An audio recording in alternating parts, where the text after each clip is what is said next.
हरी जय जय राम कृष्ण हरी जय राम कृष्ण हरी जय जय राम कृष्ण हरी जय राम कृष्ण हरी जय जय राम कृष्ण हरी जय राम हरी हरी हरी जय जय राम कृष्ण हरी राम राम जय जय राम कृष्ण हरी जय जय जय जय जय राम हरि कृष्ण हरि हरि हरी जय राम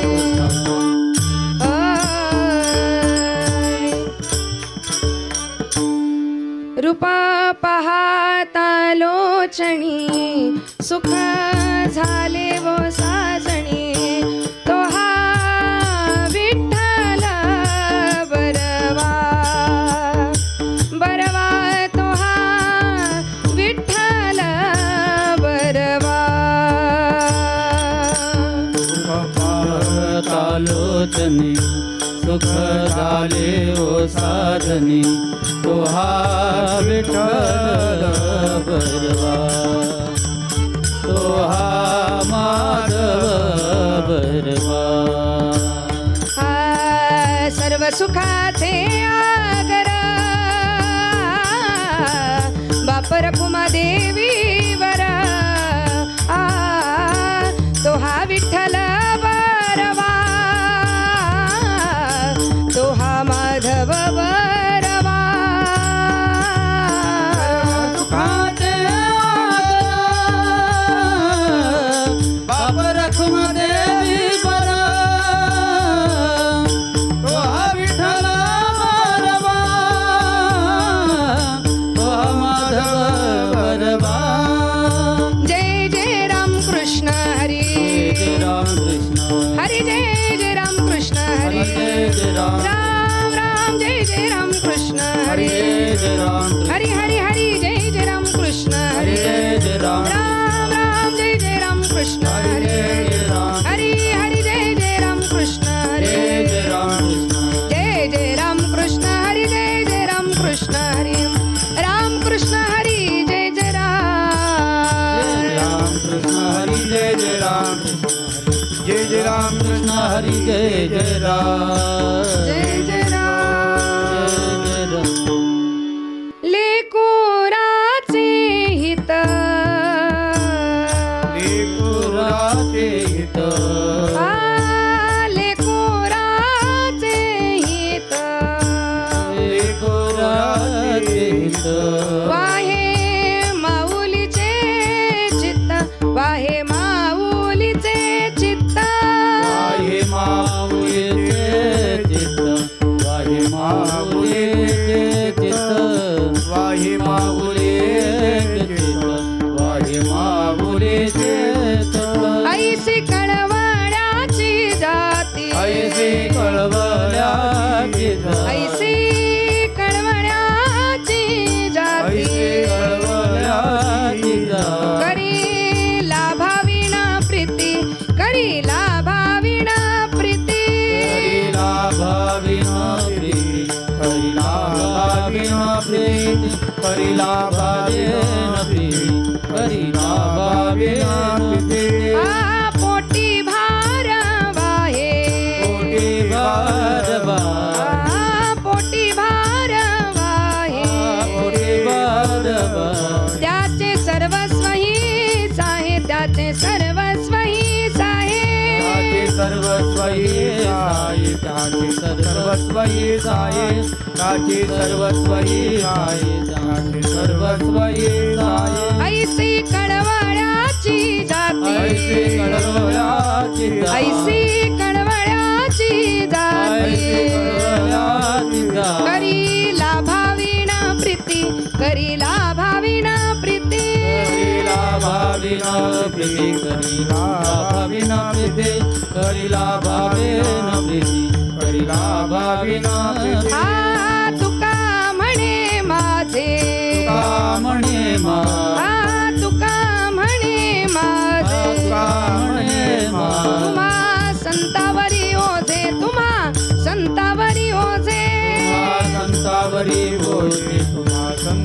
संतावरी भोजे तुम्हा संतावरी भोजे तुम्हा संतावरी आईसी कळवळ्याची जाती ऐसी कळवळ्याची ऐसी कळवळ्याची जाती करीला भाविन प्रीती करीला भाविन प्रीती करीला भाविन प्रीती करीला भाविन प्रीती करीला भाविन प्रीती करीला भाविन प्रीती हा विठ्ठल विठ्ठल विठ्ठल विठ्ठल विठ्ठल विठ्ठल विठ्ठल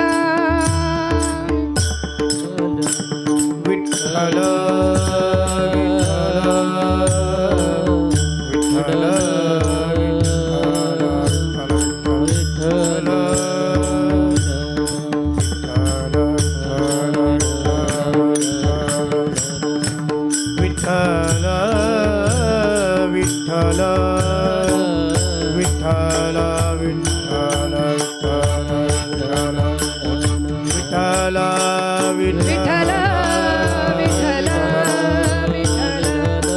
विठ्ठल विठ्ठल विठ्ठल विठ्ठल विठ्ठल विठ्ठल विठ्ठल विठ्ठल विठ्ठल कुंडली कवरदा हरी विठ्ठल श्री ज्ञानदेव पंढरीनाथ भगवान की माऊली ज्ञानेश्वर महाराज की जगद्गुरु तुकाराम महाराज की सद्गुरु निवृत्तीनाथ महाराज की आदिशक्ती मुक्ताबाई की श्री राधा राणी सरकार की छत्रपती शिवाजी महाराज की राजमाता जिजाऊ माते की आर्य सनातन हिंदू धर्म की भारत माता की जय श्री राम विठ्ठल विठ्ठल विठ्ठल विठ्ठल विठ्ठल विठ्ठल विठ्ठल विठ्ठल विठ्ठल विठ्ठल विठ्ठल विठ्ठल विठ्ठल विठ्ठल विठ्ठल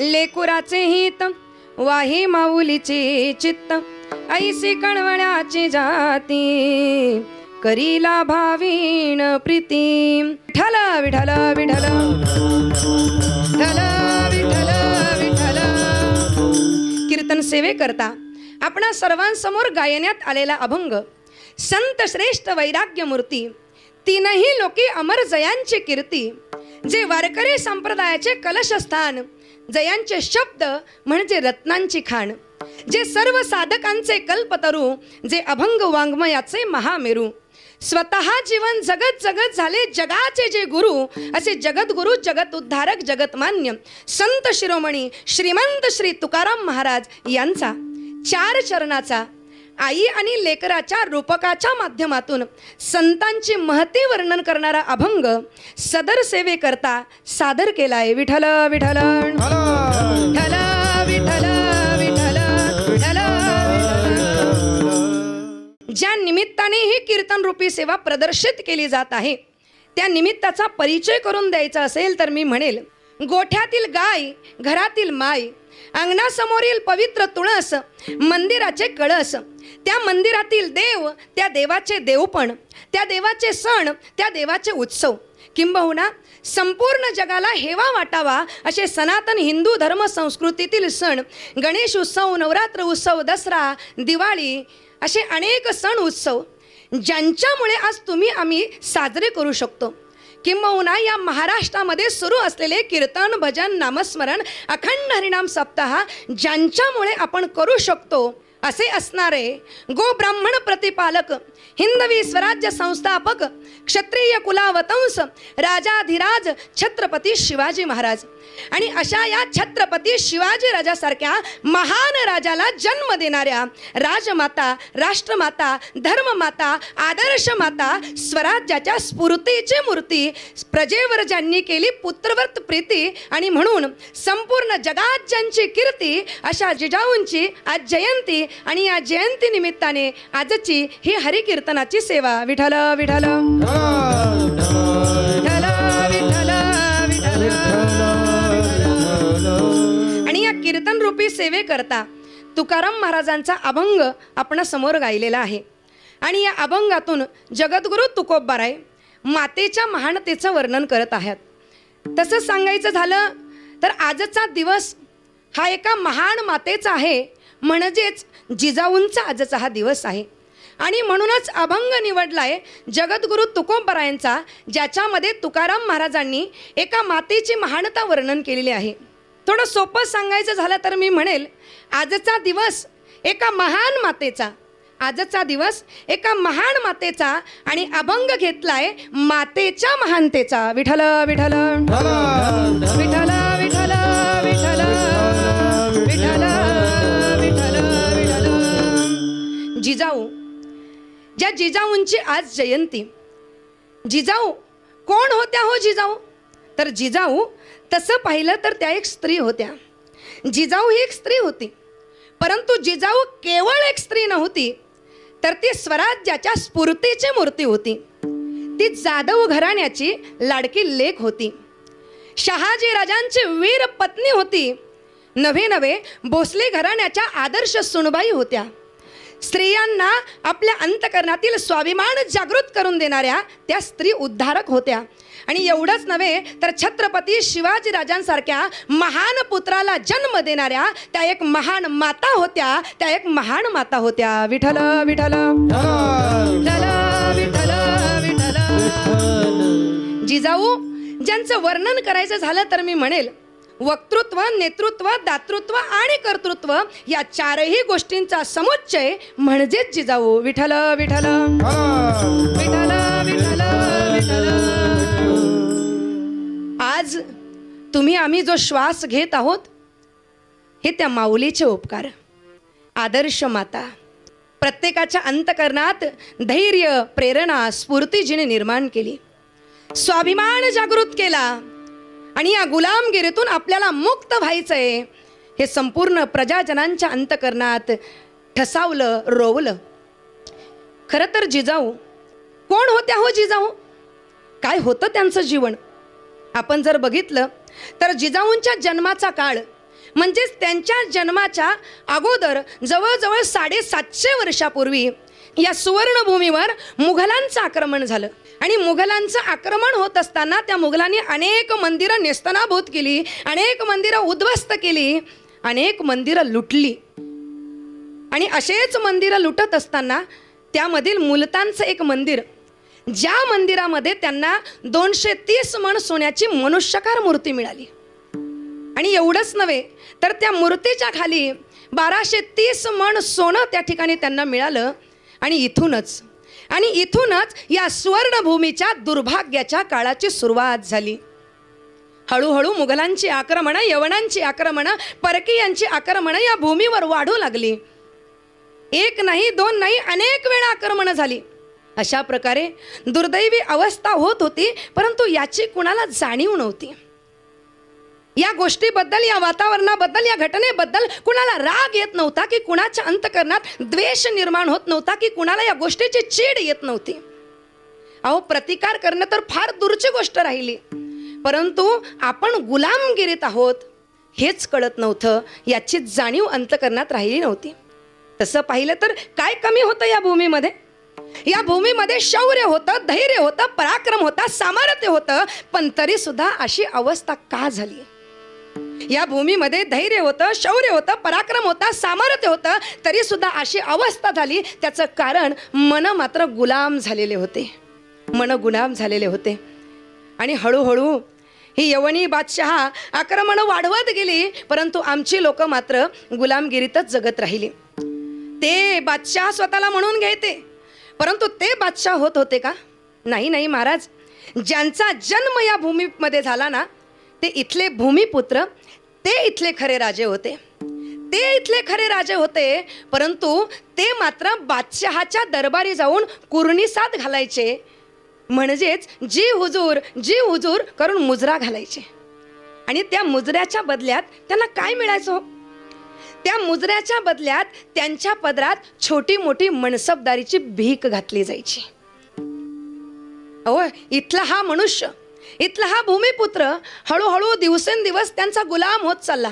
जिजिया कर लादण्यात आला. कोकणामध्ये जकाती हिंदू वाणी नावाचे कर लादण्यात आले आणि ते कर इथला मनुष्य मुकाट्याने भरत होता. ते कर आम्ही का भरायचे? कशा करता भरायचे? तो कर का आकारण्यात येतोय? हे प्रश्नही आता अंतःकरणात शिल्लक राहिले नव्हते. अंतर्गत छोटे मोठे वाद होत होते आणि आपल्या अंतर्गत छोट्या मोठ्या वादांचा फायदा हा परकीयांना होतोय हेच माणसाला कळत नव्हतं.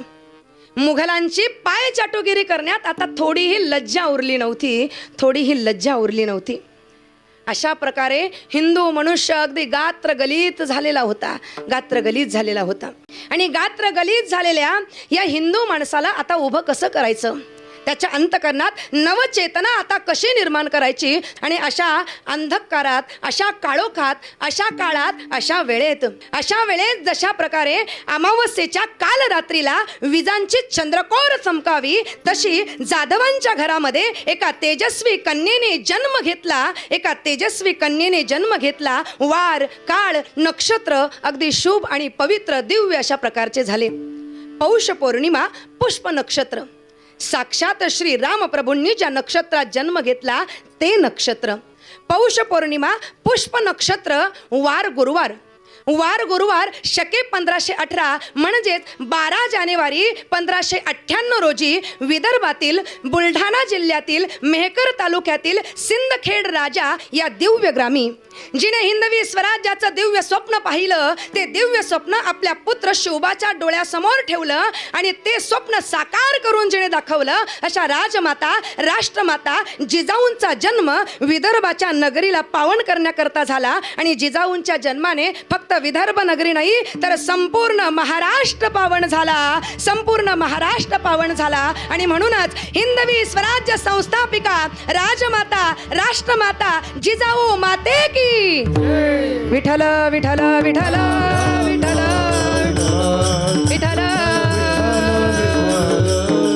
जिजाऊंचा जन्म झाला. खरोखर एका स्त्रीच्या जन्मामुळे दोन्हीही कुळ पवित्र होत असतात, दोन्ही कुळ पावन होत असतात. जिच्या जन्मामुळे दोन्हीही कुळ पावन झाली, किंबहुना जिने जन्म घेऊन असं कार्य केलं की ज्या कार्याचा हेवा संपूर्ण महाराष्ट्राला वाटावा. एवढंच नव्हे तर महाराष्ट्राला नव्हे तिच्या कार्याचा हेवा, तर संपूर्ण जगाने तिच्या कार्याचा गौरव करावा. आणि याही पुढे जाऊन सांगायचं झालं तर साक्षात ईश्वराला सुद्धा अशा सात्विक कार्य करणाऱ्यांचा हेवा वाटावा. अशी संतती ज्या घरामध्ये जन्माला येते, संत तिचं वर्णन करतात आणि तिच्या जन्माचा गौरव करतात. माझे तुकोबराय म्हणतात, कुली कन्या पुत्र मोती जे सात्विक, कुली कन्या पुत्र मोती जे सात्विक, कुली कन्या पुत्र होते जे सात्विक, कुली कन्या पुत्र होते जे सात्विक. तय चारिक वाट देवा, तय चारिक वाट देवा, कुली कन्या पुत्र मोती जे सात्विक, कुली कन्या पुत्र होते जे सात्विक.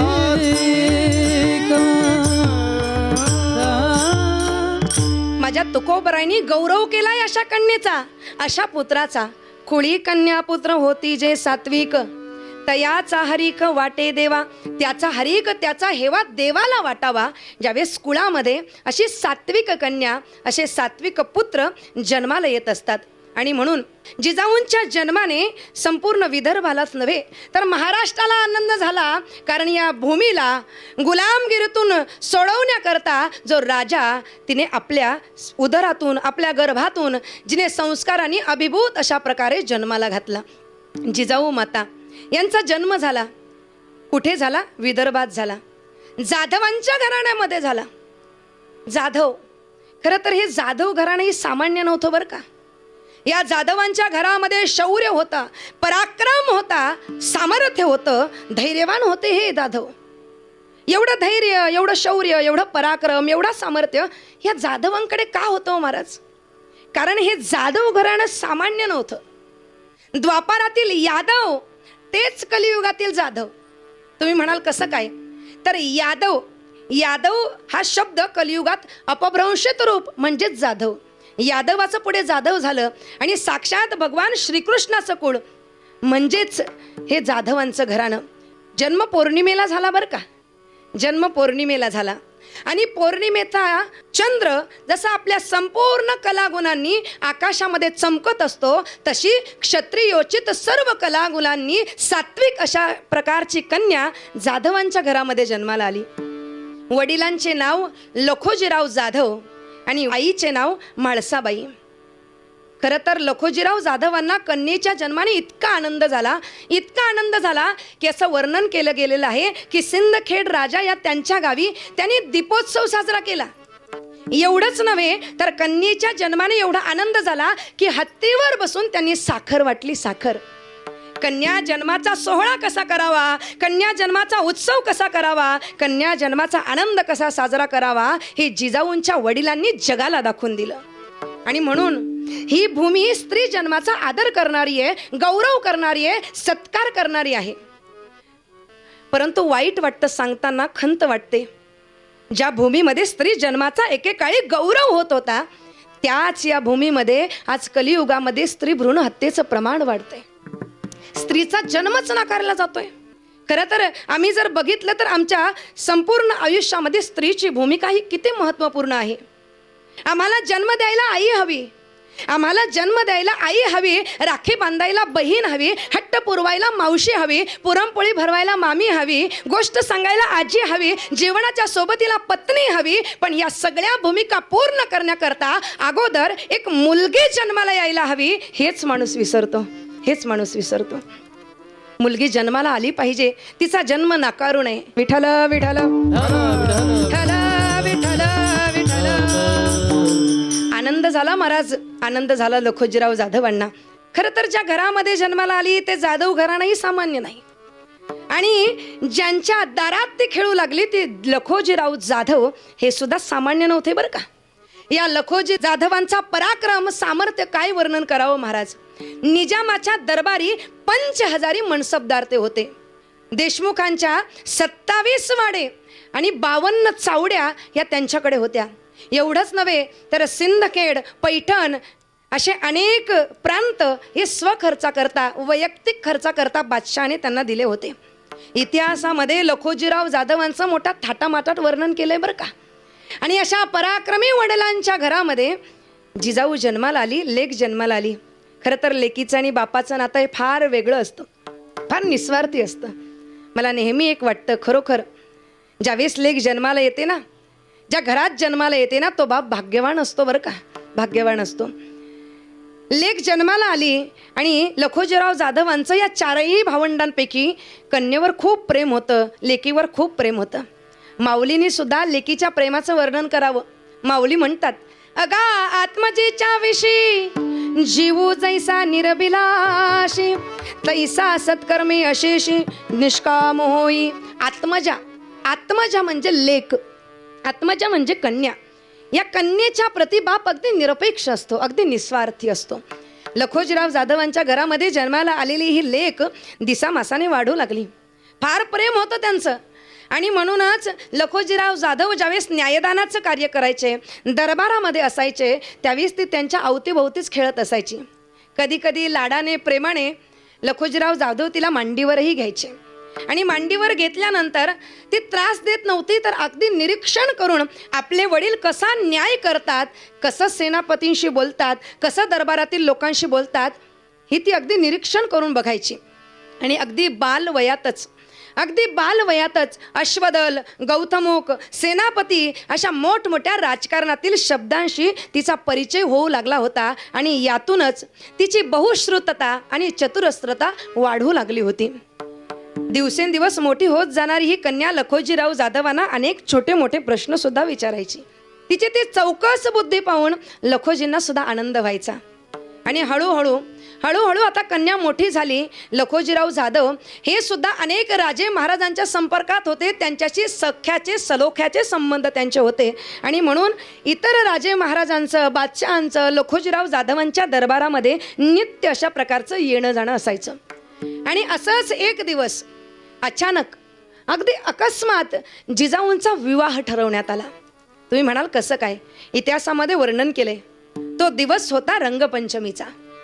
आणि रंगपंचमीच्या दिवशी लखोजीराव जाधवांनी आपल्या सर्व सहकाऱ्यांना, आपल्या सर्व राजे महाराज मित्रमंडळींना सगळ्यांना आमंत्रण दिलं होतं. बादशहाला सुद्धा आमंत्रण दिलं होतं. आणि सगळे दरबारात एकत्रित आले. आणि दरबारात एकत्रित आल्यानंतर त्या दरबारांमध्ये, त्या राजे महाराजांमध्ये लखोजीराव जाधवांनी मालोजीराव भोसले यांना सुद्धा आमंत्रित केलं होतं. आणि मालोजीराव भोसले येताना एकटे आले नाही, तर ते आपल्या पुत्र शहाजी राजांना बरोबर घेऊन आले. मालोजीराव शहाजी राजांना बरोबर घेऊन आले. आणि लखोजीरावांच्या दरबारामध्ये वाढत असलेल्या जिजाबाई रंगपंचमीच्या दिवशी समान वयाचे असणारे हे दोघंही ज्यावेळेस एकत्र आले, एकमेकांना पाहिलं आणि नकळतपणे एकमेकांवर रंगाची उधळण केली. आणि हा सगळा प्रसंग दरबारामध्ये घडला. आणि बादशहाच्या मुखातून अगदी सहज शब्द निघून गेला, जोडा शोभतोय बरं का. आणि असं म्हटल्यानंतर दोघांनीही विचार केला, म्हणजेच मालोजींनी आणि लखोजीराव जाधवांनी दोघांनी विचार केला, सर्वांची संमती घेतली. आणि त्याच ठिकाणी जाधव आणि भोसले हे व्याही झाले. आणि जिजाऊ आणि शहाजी हे पती पत्नी झाले. विठ्ठल विठ्ठल विठ्ठल विठ्ठल विठ्ठल विठ्ठल विठ्ठल. आणि भोसले घराण्याच्या सून म्हणून जिजाबाई आता मराठवाड्यामध्ये त्या ठिकाणी गेल्या. भोसले घराण्याची सून शोभू लागल्या. कारण ज्या भोसले घराण्यामध्ये त्या गेल्या ना, ते भोसले घराणंही सामान्य नाही बरं का. जसं जाधव घराणंही सामान्य नव्हतं, तसं भोसले घराणं सुद्धा सामान्य नव्हतं. तुम्ही म्हणाल कसं काय महाराज? तर ऐका, भोसले घराण्याचे मूळ पुरुष, पुराण पुरुष, यांचं नाव आहे शिवराम सिसोदिया. आणि हे शिवराम सिसोदिया हे मूळचे इक्ष्वाकू वंशातून आले होते. इक्ष्वाकू वंश म्हणजे कुणाचा वंश? कुणाचा वंश? श्री रामचंद्रांचा वंश म्हणजेच इक्ष्वाकू वंश. म्हणजे ज्या जाधवांच्या घरातून जिजाऊ आल्या ते जाधव घराणंही सामान्य नाही. आणि ज्या भोसले घराण्यामध्ये त्या आल्या ते साक्षात इक्ष्वाकू वंश, म्हणजे श्री रामचंद्रांचं ते घराणं, श्री रामचंद्रांचं ते कुळ. आणि म्हणूनच काय जिजाऊंमध्ये सूर्यवंश आणि चंद्रवंश या दोन्हींचे गुण होते. सूर्यासारखी प्रखरता त्यांच्याकडे होती, तर चंद्रासारखी शीतलता सुद्धा जिजाबांमध्ये होती. विठ्ठल विठ्ठल विठ्ठल विठ्ठल विठ्ठल विठ्ठल. भोसले घराणं हे मूळचं पुण्याकडचं. वेरूळ, पुणे हे त्यांचे वस्तीस्थानं, ही त्यांच्या जहागिरीची स्थानं. आणि ज्या मालोजीराव भोसले यांनी विवाह निश्चित केला ते मालोजीराव भोसले म्हणजेच जिजाऊंचे सासरे. आणि खरोखर या सासऱ्यांचं इतकं प्रेम होतं आपल्या सुनबाईवर, इतकं प्रेम होतं की जिजाऊ वडिलांचं घर सोडून आल्यानंतर त्यांना कधीही वडिलांची आठवण त्या सासरे बुवांनी होऊ दिली नाही, एवढं प्रेम होतं. भोसले घराण्याची सून जिजाऊ आता शोभू लागल्या. आणि या भोसले घराण्यातील त्यांचे सासरे म्हणजे मालोजीराव भोसले, या भोसल्यांचं उपास्य दैवत म्हणजे भगवान शिवशंकर. जसं तुकोबरायांचं उपास्य दैवत तुकोबरायांनी म्हणावं, माझ्या वडिलांची मिरासी ग देवा, मिरासी ग देवा, माझ्या वडिलांची मिरासी ग देवा, माझ्या वडिलांची मिरासी ग देवा. तुझी चरण सेवा पांडुरंगा, तुझी चरण सेवा पांडुरंगा, उपवास पारणे राखीला गारवंता, उपवास पाळणे राखील तारभर.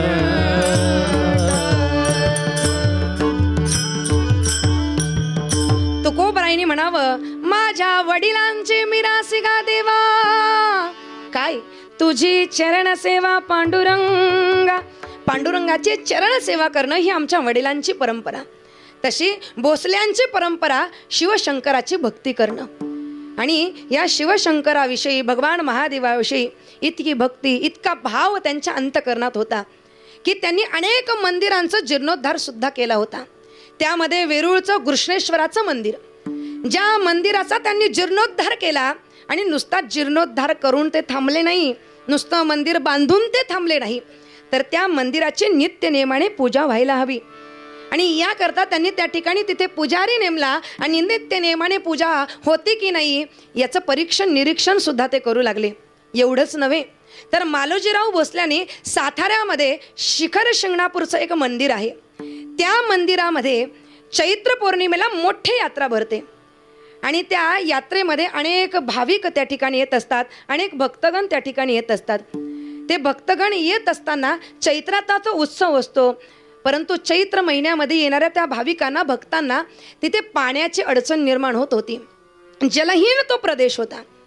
मग अशा वेळेला आपण काहीतरी केलं पाहिजे. आपण शिवशंकराचे उपासक, धर्माचं कार्य केलं पाहिजे. इथं येणाऱ्या भाविक भक्तांना त्रास होऊ नये याच्याकरता मालोजीराव भोसल्याने तिथले अनेक डोंगर दऱ्या एवढा मोठा प्रांत प्रदेश एकत्रित करून मोठा तलाव त्या ठिकाणी बनवला आणि तिथली पाण्याची अडचण दूर केली. किंबहुना येणाऱ्या भाविक भक्तांना सावली मिळावी, त्यांना तिथं रमता यावं याच्याकरता अनेक वृक्ष लागवड त्या ठिकाणी केली. म्हणजेच माऊलींच्या भाषेत जर त्यांचं कार्य वर्णन करायचं झालं तर माऊली म्हणतात, नगरेची रचावी, नगरेची रचावी,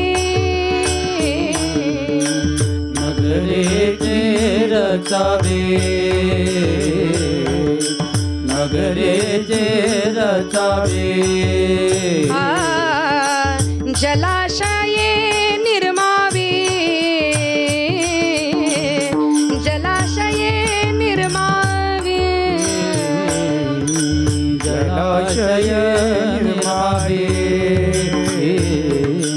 जलाशय निर्मावे. महावने लावावी, महावने लावावी, महावने लावावी, महावने लावावी, महावने लावावी, महावने लावावी. नानाविध, नानाविध, नानाविध, नानाविध. महाराज ज्ञानेश्वर माऊली, महाराज ज्ञानेश्वर माऊली, महाराज ज्ञानेश्वर माऊली, महाराज ज्ञानेश्वर माऊली. माऊली. नगरेची रचावी, जलाशय निर्मावी, महावने लावावी, नानाविध. आपण आता म्हणतो झाडे जगवा, झाडे लावा, बरोबर की नाही? आता आपण म्हणतो वृक्षतोड थांबवा, पण संतांनी कधीच गौरव केलाय? मालोजीराव भोसल्याने अगदी तसंच कार्य केलं. जलाशयाची निर्मिती केली, वृक्ष लागवड त्या ठिकाणी केली आणि चैत्रातील पौर्णिमेचा हा उत्सव अगदी छान अशा रीतीने त्या ठिकाणी होऊ लागला. मालोजीराव भोसल्यांची सून म्हणून जिजाऊ शोभू लागल्या आणि सासऱ्याचं आणि सुनेचं नातं अगदी छान होतं, अगदी पवित्र होतं. परंतु एक दिवशी अशी घटना घडली, असा प्रसंग घडला की ज्या घटनेने जिजाऊंचं अंतकरण अगदी पिळवटून निघालं, मन हेलावलं, मन हेलावलं. काय घडली ती घटना? तर आदिलशहाशी लढत असताना त्यांच्या पित्यासमान सासऱ्यांना वीरमरण प्राप्त झालं. सासरे सोडून गेले. माहेर सोडून आल्यानंतर ज्या सासऱ्यांनी बापासारखं प्रेम केलं होतं ते सासरे ज्यावेळेस त्यांना वीरमरण आलं त्यावेळेस जिजाऊंच्या अंतकरणात, त्यांच्या जीवनावर दुःखाचा डोंगर कोसळला. जिजाऊ उद्विग्न बसू लागल्या, एखाद्या ठिकाणीच बसायच्या. मन अगदी शांत शांत राहू लागलं जिजाऊंचं. आणि अशाच परिस्थितीमध्ये एक एक दुःखाचे डोंगर जिजाऊंवर येत चालले महाराज, येत चालले. असं म्हणतात की माणसाच्या जीवनामध्ये जशा घटना घडत जातात ना, तसा माणूस होत असतो बरं का. जशा घटना घडत असतात, सुख कधी दुःख असं होतच असतं, असं येतच असतं. जसं गंगेचा प्रवाह ज्यावेळेस वाहत वाहत समुद्राला जाऊन मिळतो ना, त्यावेळेस अनेक डोंगर, नद्या, दगड धोंड्यांना पार करीत करीत, चढ उतार करीत करीत तो गंगेचा प्रवाह सागराला जाऊन मिळतो, समर्पित होतो. तसंच माणसाचं जीवन आहे. कधी दुःखाचे डोंगर येतात, तरी कधी सुखाचे दिवस सुद्धा येतात. Without up and down no life. म्हणून शंकराचार्य म्हणतात, आम्ही सगळ्या स्थितीमध्ये त्या परमात्म्याचं चिंतन करतो. सुखावसाने त्विदमेव सारं, दुःखावसाने त्विदमेव गेयं, देहावसाने त्विदमेव जाप्यं, गोविंद दामोदर माधवेती. जिजाऊंच्या जीवनामध्ये सुद्धा असे सुख दुःख येऊ लागले. अशा घटना घडत गेल्या की जिजाऊंचं मन अगदी हेलावून गेलं. झालं असं, दौलताबादमध्ये खंडागळे नावाचे कोणीतरी सरदार होते आणि या सरदारांकडे एक हत्ती होता. तो हत्ती एके दिवशी अतिशय मदोन्मत्त झाला आणि चित्कार करीत करीत अनेक प्रदेश पायतळी तुडवीत पुढे जाऊ लागला. आणि पुढे जाणाऱ्या त्या हत्तीला जाधवांनी आवरण्याचा प्रयत्न केला. आणि आवरत असताना अगदी याच छोट्याशा गोष्टीवरून भोसले आणि जाधव यांच्यामध्ये युद्ध छेडलं गेलं. आणि नुसतं युद्ध छेडलं गेलं नाही, तर या युद्धामध्ये जिजाऊंचा भाऊ जिजाऊंच्या दिराच्या हातून मारला गेला. आणि याचा प्रतिशोध म्हणून जिजाऊंच्या वडिलांनी म्हणजे लखोजीराव जाधवांनी जिजाऊच्या दुसऱ्या दिराला मारलं. परस्परामध्ये वैर निर्माण झालं महाराज. प्रेमाचे नाते, गोड नाते सगळे तुटले गेले. नुसतं ऐकलं तरी अंगावर शहारे निर्माण होतील अशा घटना घडू लागल्या. काय झालं, एक दिवस बादशहाच्या दरबारी जिजाऊंचे वडील आणि जिजाऊंचे भाऊ मुजरा करण्याकरता गेले होते, कुर्णीसात घालण्याकरता गेले होते. आणि अशा मुजरा करत असताना अगदी विनाकारणच बादशहानी वडिलांची हत्या केली, त्यांना ठार मारलं, भावाला सुद्धा मारलं. अहो, जिजाऊंच्या आई कशा तरी जीव लपवत एक भाऊ लपवत त्या ठिकाणी आपल्या प्राण घेऊन सिंदखेडला त्या ठिकाणी आल्या. आणि जिजाऊंच्या ज्या भाऊजाई होत्या त्या भाऊजाई मात्र सती गेल्या. खरं तर हा प्रसंग घडला अगोदरच परस्परांमध्ये वैर होतं, सासऱ्यांमध्ये जावयांमध्ये सुद्धा वैर होतं. परंतु आता मात्र बादशहाने अन्यायाची परिसीमा ओलांडली. राग फक्त आता जिजाऊंना आला नाही, तर आता राग हा शहाजी राजांना सुद्धा आला. आपण निजामाच्या दरबारी काम करत होतो, आदिलशहाच्या दरबारी काम करत होतो.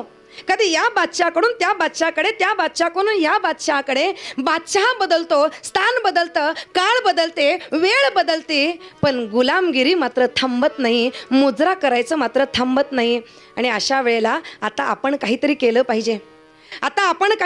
पाहिजे. आता अशा या अन्यायातून आपण मार्ग काढला पाहिजे. हे सगळं आपल्यासोबत का घडतंय त्याचं एकमेव कारण म्हणजे गुलामगिरी आहे. गुलामगिरी हेच सगळ्या संकटांचं मूळ आहे, हे शहाजीराजांच्या लक्षात आलं. आणि आता शहाजीराजांनी ठरवलं की आता या सगळ्या बादशहांची चाकरी सोडायची, आता त्यांना मुजरा नाही करायचा आणि आता स्वतःची स्वतंत्र जहागिरी निर्माण करायची, उभी करायची, स्थापन करायची. म्हणून शहाजीराजांनी आता स्वतंत्र जहागिरी निर्माण करण्याकरता पुण्याकडे प्रस्थान केलं. विठ्ठल विठ्ठल विठ्ठल विठ्ठल विठ्ठल विठ्ठल विठ्ठल विठ्ठल विठ्ठल. शहाजीराजांनी पुण्याकडे प्रस्थान केलं आणि पुण्यामध्ये ते आपली जहागिरी स्थापन करू लागले.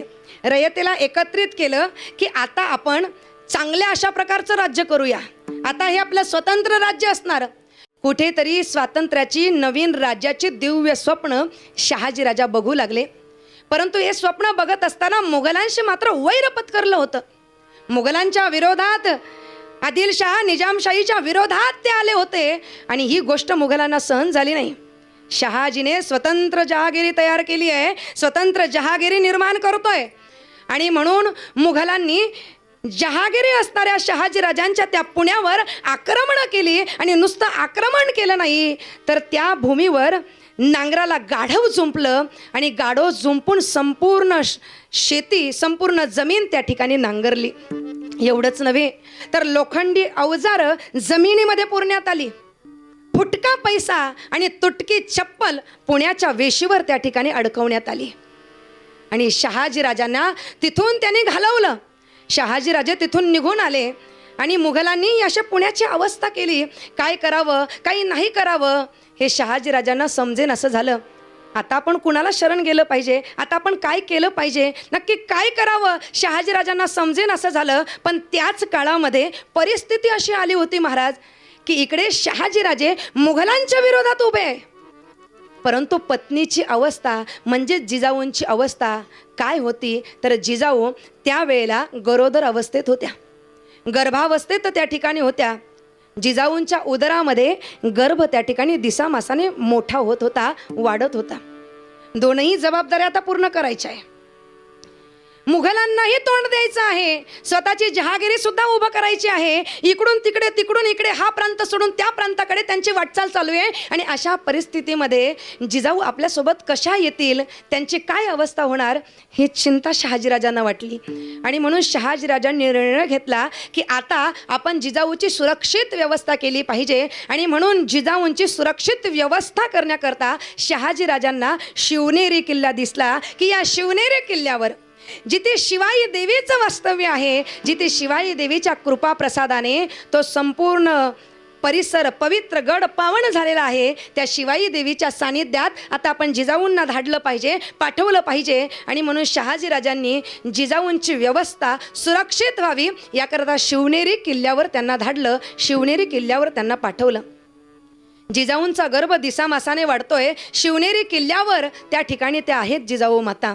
आणि अशा जिजाऊ माता शिवनेरी किल्ल्यावर चिंतन करतायत की आता आपण काय केलं पाहिजे, आता कशा प्रकारे आपण जगलं पाहिजे, कशा प्रकारे आपण स्वतःची सुरक्षा केली पाहिजे याचं चिंतन जिजाऊ करू लागल्या. विठ्ठल विठ्ठल विठ्ठल विठ्ठल